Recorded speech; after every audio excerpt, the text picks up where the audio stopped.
All right, last week we talked about ways to evaluate limits on your calculator. As always, the mean math teachers eventually got to take your calculator away. So I'll show you a couple things on the calculator, and then we'll try to do some of this no calculator. First, I want us to take a look at two functions. This first one, y equals, let me hit y equals, and we'll go, let's take a look at 1 divided by x minus 1. If you look at the function carefully, there's a number you cannot plug. If you plug a 1, 1 minus 1 is 0, divide by 0, the whole thing blows up. So we know that we can't plug 1, but what's going to happen in the graph? Well, if I look at the graph, at 1, there's a vertical asymptote. There's a break in the graph right around that number that you cannot plug. And we learned that a few chapters ago, but it's been a while and coronavirus gets to you, so I get it. So when there's a number you can't plug, you get a break in the graph, a vertical asymptote. Let's take a look at the next one. Y equals, in parentheses, I'm going to go x minus 1 divided by, in parentheses, x minus 1. This also has a number you can't plug. You can't plug a 1. 1 minus 1 is 0. Can't divide by 0. So I go to this graph. First of all, the graph looks different. And second of all, it does not have an asymptote in it. There's a break.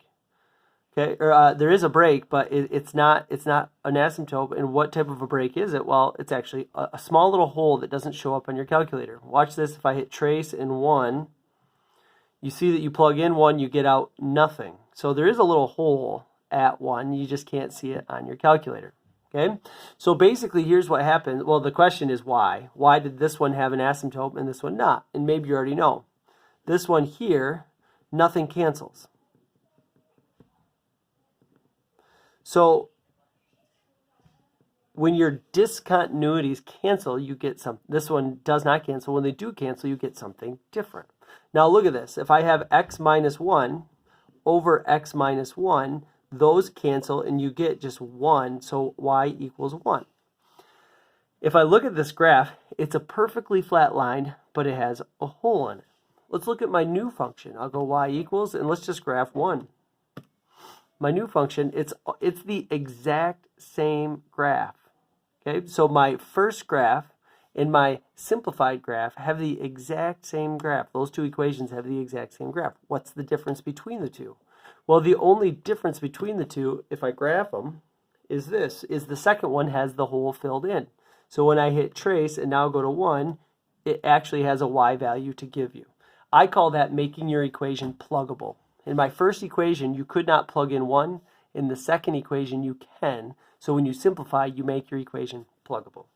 All right, let's simplify this. First of all, let's take this equation. Can you plug negative 3 into it? You cannot. Let me show you what this equation looks like. It says no calculator, but let's just take a look quick. And we'll have x squared plus x minus 6 in the numerator divided by x plus 3.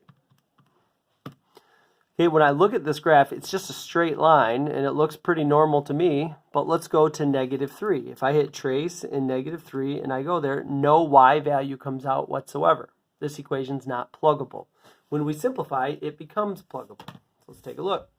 This one factors, so I'm going to take the numerator and I'm going to factor. So we have up top, throw an x in each one. Looks like you need 1 plus and 1 minus, and the magic combo looks like you need plus 3 and minus 2. And on bottom, we have x plus 3. Okay, these cancel, and you're left with just x minus 2. So this is your new function, and watch what happens when I graph x minus 2. I'm going to go x minus 2 and graph it. You get the exact same graph as you had before, but it's got that one difference. The one difference is there's no hole in it. So I'll go take this first graph out, and I can go here, go to the graph that x minus 2, and then hit trace and go minus 3. The discontinuity is plugged in. You get negative 5, or maybe an even shorter way, instead of graphing it, you could just plug in negative 3 into your new equation and you get negative 5. All right, pause it, see if you can make the next two pluggable. If I do this, up top you have x minus 4. On bottom we have, let's do this, we have x and x. Looks like we have two minuses, and we need to go minus 4 and minus 3. Cancel, cancel. So we end up with 1 over x minus 3. If I would like to make it pluggable, or it is pluggable now, so if I wanted to solve this one, all you have to do is plug in the number into your new equation, plug in 4, and you get 4 minus 3 is 1. So this one's limit at 4 is going to be 1. Last one, let's take a look. When I go to factor, I have x plus 1 plus 2, x plus 3. If you look at, nothing cancels. So what's going to happen on this one? Well, I'm trying to take the limit as x approaches -3. You can't plug -3. Nothing canceled out. Well, let's take a look at this graph before we, just get confused by it. I'm going to go in the numerator, and I'm going to go x squared plus 3x plus 2 divided by x plus 3. Go ahead and graph it. And hey, look at this one. The ones that don't cancel out have an asymptote. There's a break in the graph. And just like our top functions that we looked at, this is a break that you can't get rid of by simplification. And look, as we approach from the right, we get one value. As we approach from the left, we get another. So we get D and E. So, excuse me. So the discontinuities that don't cancel, the limits do not exist. Last thing I want to show you is down here. We'll come back to these another time. Try some of these. Right here, you cannot plug 0. Got kind of a weird numerator, but you can't plug 0. So how do you make this one pluggable? Well, what you do is we use something called the conjugate. We have square root of x plus 1 minus 1 over x. We're going to call this group 1 and this group 2. So we're going to multiply by the exact same thing, x plus 1, 1. But the conjugate says we're going to take the sign and we're going to make it the opposite sign. So notice this plus 1 is outside. The rule is whatever you do on top, you also have to do on the bottom. So we're going to put square root of x plus 1 on bottom as well. Put these in parentheses. Let's do some FOIL. This is a math trick, by the way. I don't expect you just to come up with this. When you go first times first, you're multiplying something by itself. That's squaring, so the square root goes away, and you get x plus 1. When I go outsides, you get the positive version of the weird thing, and then you get the negative version of the weird thing. So those are just going to cancel out. And then you have -1 and 1 makes -1. On bottom, we have x. And then you have square root x plus 1 plus 1. On top, you get these to cancel. So the 1 minus 1 is up there. So we'll have x over x. And then I'm not going to distribute for now. I'm going to keep them separate. So I'm going to go square root x plus 1. Cancel and cancel. And here's the end of it is 1 over the square root of x plus 1 plus 1. And you might think, well, that's the end of it. That's just as ugly as when we started.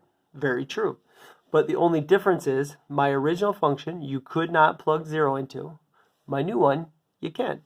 Now when I take 0 and plug it in, I get 0 plus 1 is 1, square root 1 is 1, plus 1 is 2, 1 over 2, so your limit is going to be 1/2. So that little trick of using the conjugate can make things pluggable. All right, I'll try a couple on your homework for you. These first ones, just look at the graph. Don't do any math or anything like that. Here, I'll let you factor these and see if you can make them pluggable. Don't worry about, you don't have to graph if you don't want to. Skip 5, skip 6. Those are just kind of weird ones. Let's see on the back, a little bit of factoring. Let's see. I'll do one like number 11 with you. Number 11. First of all, you can't plug 0. Dividing by 0 makes an error. On top, we have 1 over, and I like to write my variables first. X minus 4 plus 1/4 over x. All right, on top, what we need to do is not worry about conjugate so much as let's get these fractions to go together. So if we go back a chapter or so, what we did is we did a little swap. We took this and did x minus 4 over here and x minus 4 over here, and we did a 4 and a 4 here in order to get a common denominator so I can bring these fractions together. So more real algebra than anything else. So on top of this one, number 11, it's going to go 4 and 1 is 4. Plus distribute, and you have x and then minus 4. On bottom of that top, I'm just going to leave it as an x. Let's see. I'm going to leave it as two separate pieces, and we're going to call it 4x minus 4. So this was the numerator, and if you notice, all of that was divided by x. So kind of sloppy here, but actually watch, it straightens itself out pretty nicely. We have, up here we have a positive 4 and a negative 4. Those cancel.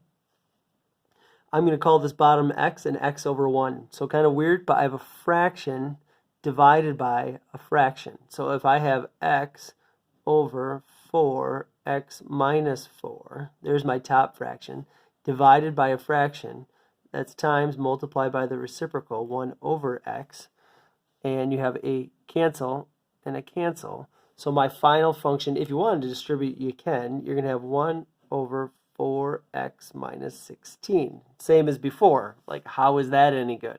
Well, the reason it's good is because in this one you could not plug 0, and in this one you can. So when you do plug 0, 4 times 0 is 0, minus 16 is negative 16, so you have negative 1/16. That's your limit. So what you did is you just made your equation pluggable.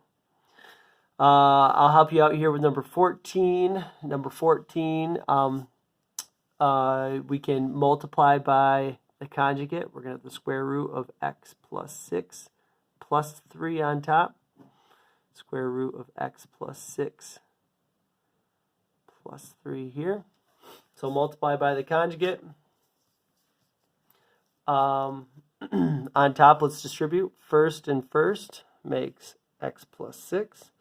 We're going to get the positive version of something weird and then the negative version. So those are just going to cancel out. And then you're going to go minus 3 and plus 3 makes a minus 9.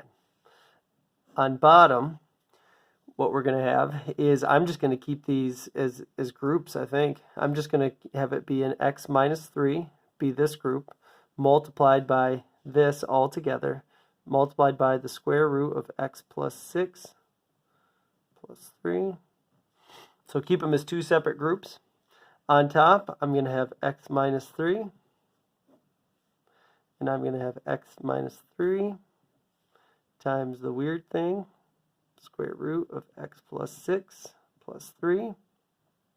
Right there. We get a cancel and a cancel. So I have 1 over the square root of x plus 6 plus 3. Still a really weird looking function. But what I notice is that it's pluggable. I can take 3 and plug it in. 3 plus 6 is 9. The square root of 9 is 3. 3 plus 3 is 6. So your answer is 1/6. So you take the weird equation, make it pluggable. Skip 15, skip 16.